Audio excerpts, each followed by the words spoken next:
CM Chandrababu తన సొంత నియోజకవర్గం కుప్పంలో ఇవాళ రేపు పర్యటించనున్నారు. దీనికి సంబంధించిన షెడ్యూల్ను అధికారులు అన్ని ఏర్పాట్లు పూర్తి చేశారు. ఇవాళ మధ్యాహ్నం 12:30 కుప్పం చేరుకోనున్న సీఎం అక్కడ అన్నా క్యాంటీన్ను ప్రారంభిస్తారు.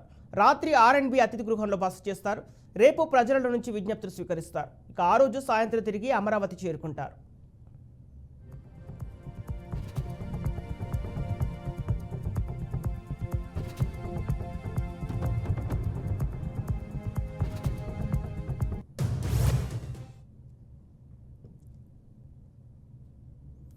గత ప్రభుత్వం హంద్రీనివా నీరు ఇచ్చామని మోసం చేసిందని చంద్రబాబు ఎన్నికల ప్రచారంలో విమర్శలు చేశారు.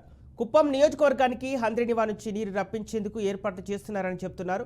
ఇందుకోసం కాల్వలను చంద్రబాబు పరిశీలించి అధికారులకు ఆదేశాలు జారీ చేయనున్నారు.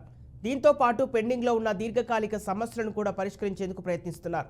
పండిన పంటలను కుప్పం నుంచే ఇతర ప్రాంతాలకు ఎగుమతి అయ్యేందుకు అవసరమైన చర్యలపై చంద్రబాబు ప్రకటన చేస్తారని తెలిపింది. దీంతో పాటు అనేక సమస్యలకు ఆయన తన పర్యటనతో ఎండుకార్డు వేస్తారని పార్టీ వర్గాలు చెబుతున్నాయి.